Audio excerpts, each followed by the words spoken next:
Então esse filtro serve para que a poeira não entre totalmente no nosso equipamento, tá certo?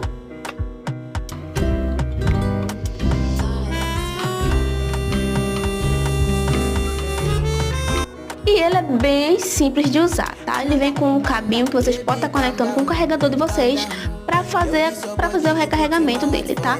Vocês vão saber quando ele vai descarregar, porque a potência dele vai ficando mais fraca e vocês vão escutar o barulhinho dele ficando bem baixinho, né? Do motorzinho dele.